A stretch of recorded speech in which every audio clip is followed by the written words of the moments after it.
notre action, elle s'inscrit dans un contexte un petit peu particulier, qui est celui de la mondialisation qui a entraîné finalement le développement tentaculaire des chaînes d'approvisionnement des sociétés. Sauf qu'en face de ça, le droit n'est pas vraiment construit pour gérer ces problématiques et pour aller rechercher la responsabilité notamment des sociétés mères ou des entreprises donneuses d'ordre, c'est-à-dire des sociétés qui sont un petit peu à l'origine finalement de ces chaînes d'approvisionnement un peu tentaculaires. Alors, typiquement, dans le cas de la déforestation liée au soja, Adeline vous a expliqué que, effectivement, la déforestation liée au soja, qui a lieu en Amérique latine, aujourd'hui, elle est liée à nos chaînes d'approvisionnement et à nos sociétés françaises. Et donc ça, typiquement, c'est une situation qu'en droit, on a du mal à appréhender. Donc ça, c'est la situation dans laquelle s'inscrit finalement notre action. On va vous présenter rapidement, donc au-delà de ce contexte, on va vous présenter la loi sur le devoir de vigilance. Et puis, on va vous présenter ensuite un petit peu plus en détail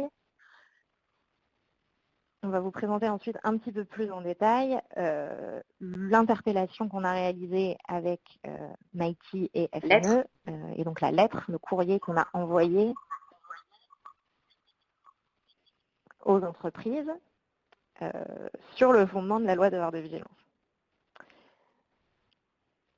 Alors, je vais laisser Sébastien vous expliquer un petit peu plus en détail finalement quelles sont les atteintes aux droits et à l'environnement spécifiques qu'on a visées dans le courrier. Adeline les a déjà mentionnés, mais on va vous les présenter sous l'axe des droits humains et des préjudices à l'environnement. Et puis ensuite, on vous expliquera comment on a utilisé la loi, qu'est-ce que c'est que cette loi, qu'est-ce qu'elle contient, quelles conséquences elle peut avoir pour les entreprises, et du coup, qu'est-ce qu'on a demandé aux entreprises très précisément dans ce courrier. Bien, bonjour à tous.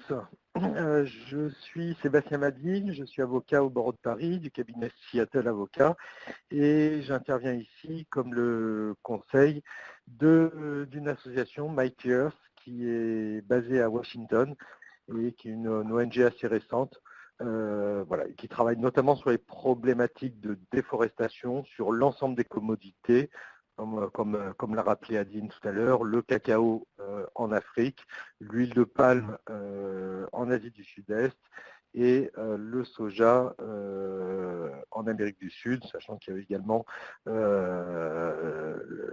d'autres communautés comme le bois, comme le café, etc., qui sont également des vecteurs de déforestation, mais là, ici, on a cité les trois principales.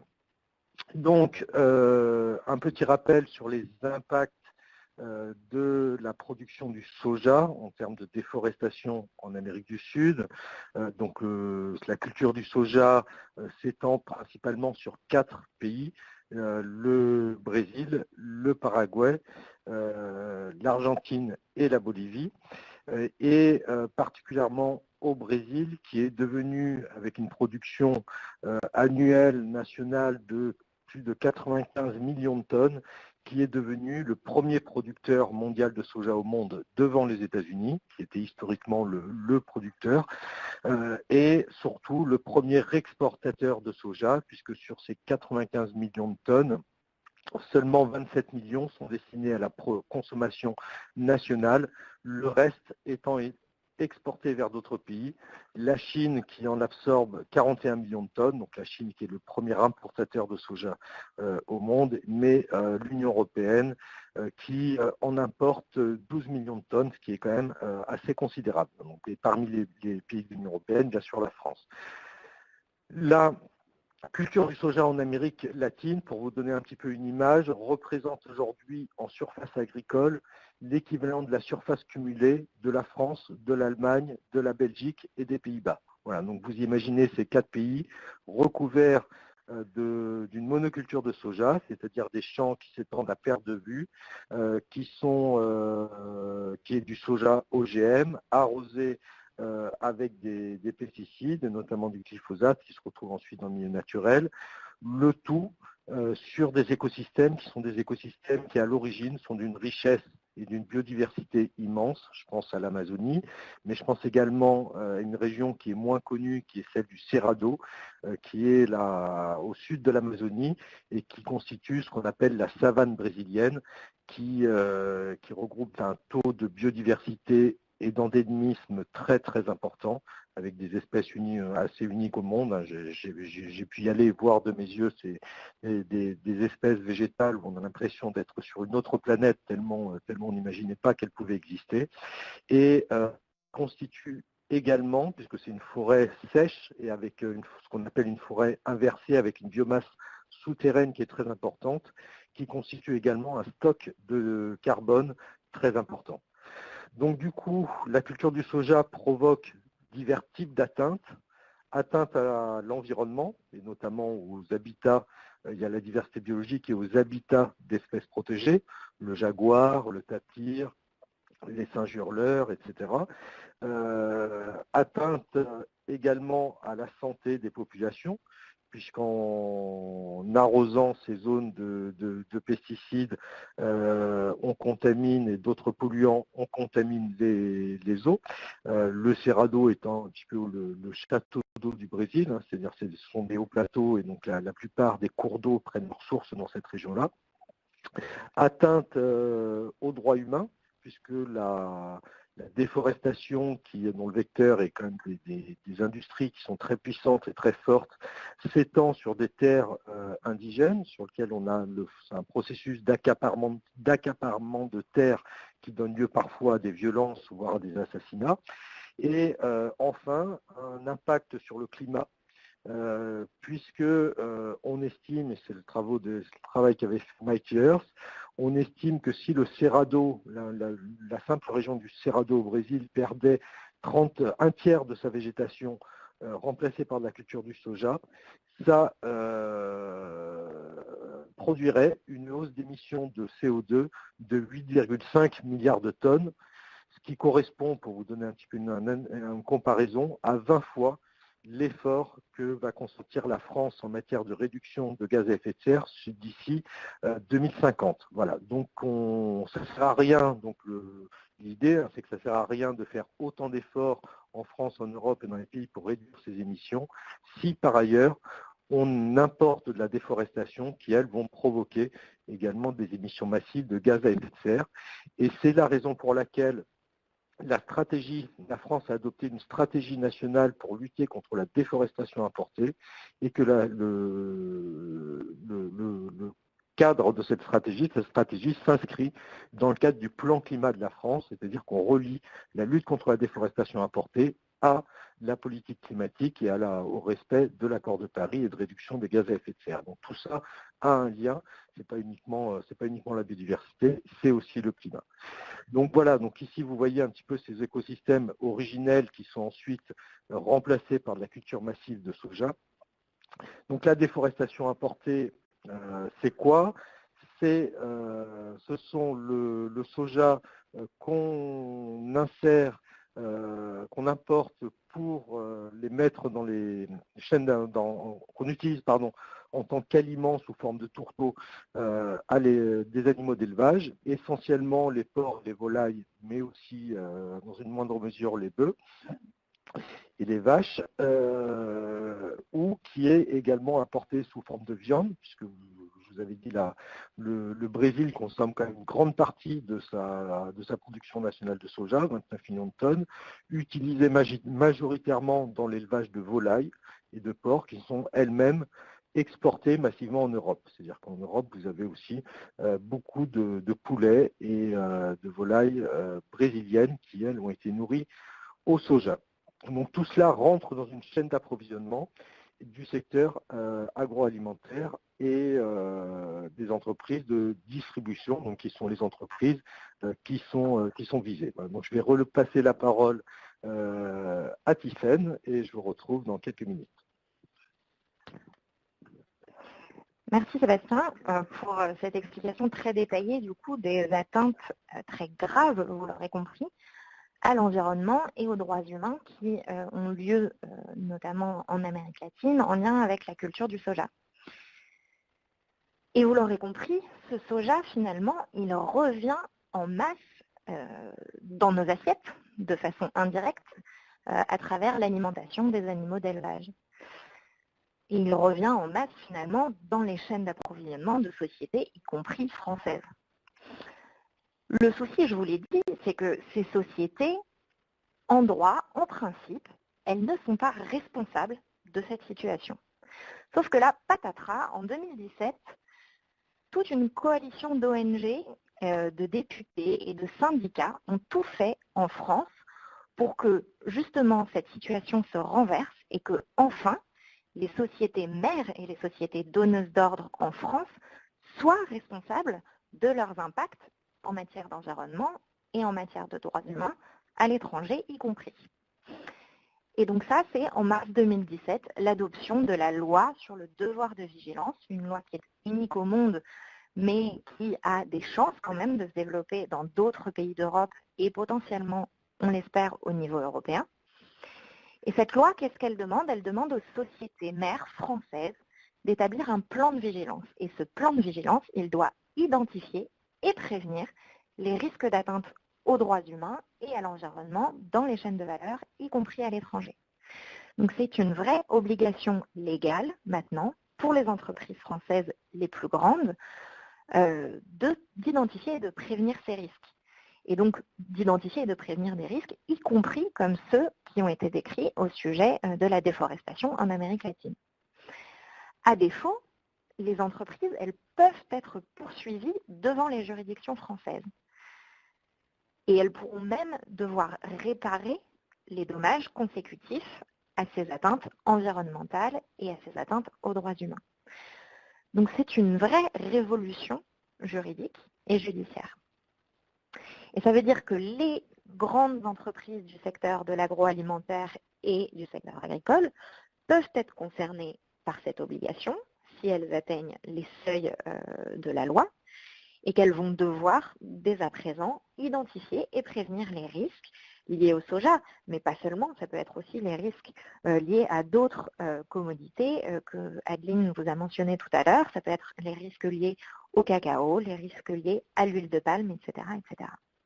Et donc c'est sur la base de cette loi que nous avons réalisé une interpellation avec MIT et FNE afin d'inciter les entreprises à nous indiquer clairement dans leur plan de vigilance ce qu'elles faisaient pour prévenir l'entrée du soja sale dans leur chaîne d'approvisionnement.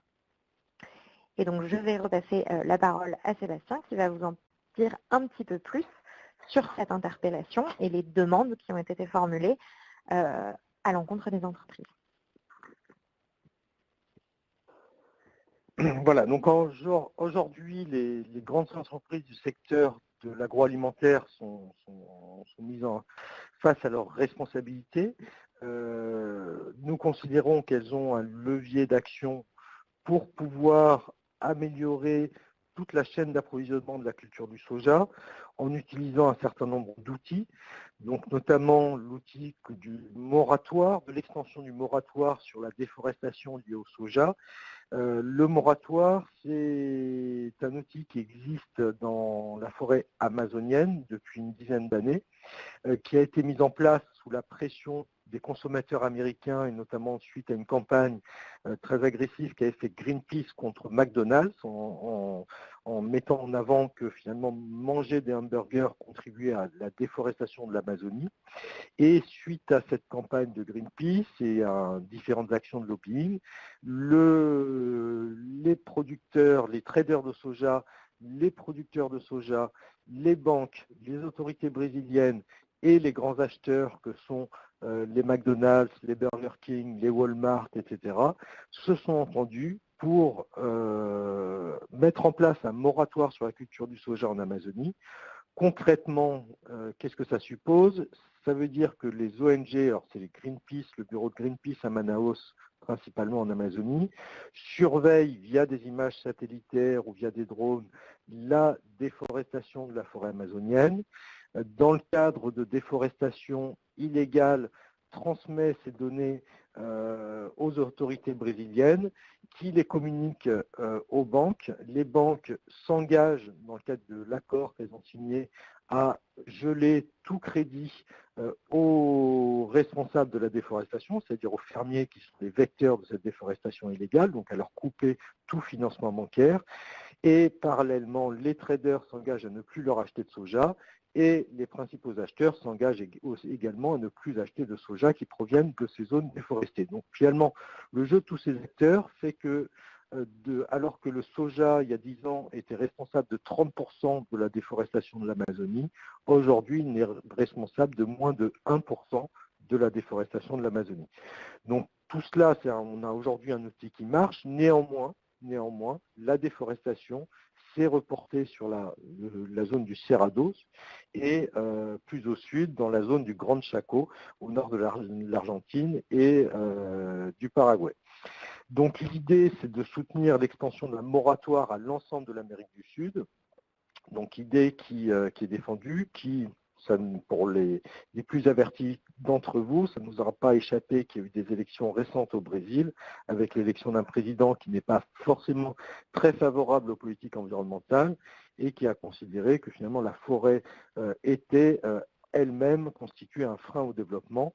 Donc il y a aujourd'hui un certain nombre d'inquiétudes qui permettent également de renforcer la pression qu'on a sur les entreprises européennes, américaines, dans leur responsabilité pour changer, pour lutter contre la déforestation importée, avec également d'autres outils, c'est de la certification, de la labellisation, de la traçabilité de leurs achats, et également le développement des alternatives au soja. Et suite un petit peu à toutes ces campagnes, le gouvernement s'est également saisi de la question, on l'a évoqué à l'instant, en adoptant, ça a été publié il y a à peine une semaine, en adoptant une stratégie nationale contre la déforestation importée qui prévoit un certain nombre de mesures, d'objectifs, d'orientations, de manière à lutter contre cette déforestation avec un objectif qu'on estime trop lointain, mais qui a quand même le mérite d'exister, de mettre fin à toute déforestation importée, donc un zéro déforestation d'ici 2030, et parallèlement, un certain nombre d'entreprises, telles que Carrefour, telles que Danone, telles que L'Oréal, se sont engagées elles-mêmes sur un objectif zéro déforestation en 2020. Donc tout cela nécessite d'améliorer la connaissance, la traçabilité et d'acheter son soja auprès de producteurs qui ne participent pas à cette déforestation. Sur le plan local, de développer également des alternatives au soja, et c'est aussi une des mesures fortes de la stratégie nationale contre la déforestation importée, c'est de renforcer l'autonomie en protéines de la France et de la France, de manière à avoir aussi une production nationale de protéines végétales destinées à l'alimentation animale, qui aujourd'hui n'existe quasiment pas, et de mettre en place aussi des mesures d'accompagnement auprès des producteurs et des éleveurs. Voilà. Donc aujourd'hui, au niveau de la procédure, nous avons envoyé des courriers, des demandes d'interpellation à plus d'une vingtaine d'entreprises qui sont concernées. Les plus mauvais élèves, donc ces courriers ont été envoyés la semaine dernière, les plus mauvais élèves, c'est-à-dire ceux qui ne répondent pas ou ceux qui ne prennent quasiment pas de mesures, feront l'objet de courriers de mise en demeure préalable à compter de mi-2019. Et ensuite, s'ils ne se conforment pas à cette mise en demeure, nous serions en mesure de saisir le tribunal de grande instance, c'est-à-dire le juge, d'une demande d'injonction, avec la possibilité pour le juge de prononcer une astreinte, c'est-à-dire leur dire de prendre des mesures dans un délai déterminé, faute de quoi ils seraient amenés à payer une somme journalière qui pourrait leur coûter très cher. Donc nous disposons aujourd'hui de moyens de pression, y compris sur le plan judiciaire. Très intéressant. La sensibilisation, oui, la communication fait également partie aussi d'un axe important. Et c'est pour ça aussi que nous sommes très heureux d'échanger avec vous. Donc je passe aux questions parce qu'on a probablement été trop long. Voilà. La législation change et prend en compte de plus en plus ces risques et ces problèmes environnementaux. Et comment la société civile peut demander aux entreprises de répondre de leurs actions aussi au niveau transnational, voilà, qui était et encore jusqu'à maintenant un sujet assez compliqué. Et les étudiants, par contre, aussi se demandent, OK, interpeller directement les entreprises et les pousser à changer de pratique, mais pourquoi l'État français ne bloque-t-il pas directement l'importation des produits contenant des OGM? Tout en sachant pour précision que la cultivation d'OGM est interdite en France et en Europe et que aussi la consommation d'OGM pour l'alimentation humaine est aussi interdite. Pardon, il y a un écho, je ne comprends pas trop. Voilà, donc je passe la parole aux intervenants de Sherpa MIT. Pourquoi est-ce que c'est une responsabilité de la société civile et des privés d'éviter ces impacts environnementaux et sociaux du soja et pourquoi l'État n'interdit pas directement les importations de soja OGM?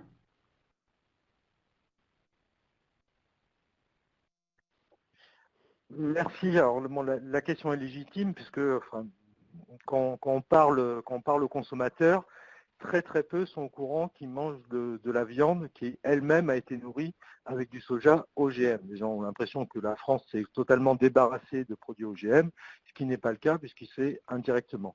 Alors pourquoi on ne bloque pas l'importation de soja OGM?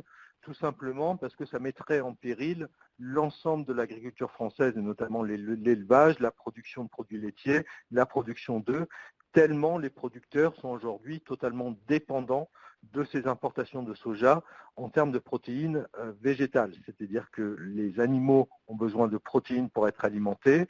Ces protéines, ils ne les trouvent plus dans les prés ou dans les milieux naturels puisque l'essentiel de la production, c'est de l'élevage industriel dans des fermes industrielles, donc avec la nécessité d'avoir cet apport en protéines. Donc ce n'est pas possible aujourd'hui de stopper ces importations de soja. Le rôle de la société civile, et c'est ce que font les trois organisations, les trois ONG qui sont représentées ici, c'est d'alerter sur les conséquences de certains modes de développement et de production. Ensuite, et de faire, c'est-à-dire ce qui est en notre pouvoir de faire, c'est-à-dire y compris des actions judiciaires contre ceux qui ne prennent aucune mesure pour prévenir les dommages graves à l'environnement et les atteintes aux droits humains. Mais c'est le rôle de l'État de changer ce modèle et l'État français, à travers les États généraux de l'alimentation, à travers le plan climat, à travers la stratégie nationale contre la déforestation importée, commence vraiment à s'intéresser à cette question, à travers la loi sur le devoir de vigilance également. Et il faut quand même souligner que la France est leader dans ce domaine, puisque la France est le premier pays au monde à avoir adopté la loi sur le devoir de vigilance, et la France est le premier pays au monde à adopter une stratégie contre la déforestation importée. Oui, voilà. oui, Donc oui, cette thématique, c'est-à-dire qui était un petit peu inconnue il y a pas si longtemps, il y a même 2-3 ans, est devenue aujourd'hui un axe de politique publique. Voilà. Donc c'est déjà un succès important. Par les étudiants. Juste en continuant ce que tu dis, Sébastien, tu dis effectivement la France est un pays qui est en première ligne dans le développement et le renforcement du devoir de vigilance. Mais donc, si la France met en place ces systèmes et les autres pays ne mettent pas en place ces systèmes, est-ce qu'il n'y a pas le risque que les entreprises françaises se transfèrent dans d'autres pays et n'appliquent pas ces devoirs de vigilance? Et aussi, je peux enrichir ces questions avec une considération personnelle. Est-ce qu'il n'y a pas d'autres marchés qui ne sont pas français, qui comptent aussi beaucoup? Par exemple, les marchés asiatiques, par exemple, les importations chinoises, qui ne comptent pas beaucoup dans la définition des pratiques des entreprises.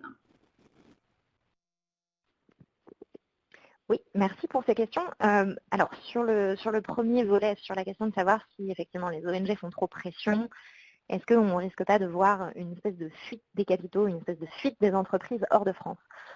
Alors, pour répondre à cette question, déjà, je vais vous dire que ça, c'est un argument que les entreprises mettent souvent en avant dès qu'on essaye de les réguler. Donc, quand on travaille en ONG, c'est un argument qu'on entend assez souvent devant le législateur, devant le gouvernement, qui est mis en avant par les entreprises qui disent bah, si vous faites passer cette loi, effectivement, nous on part, on quitte la France.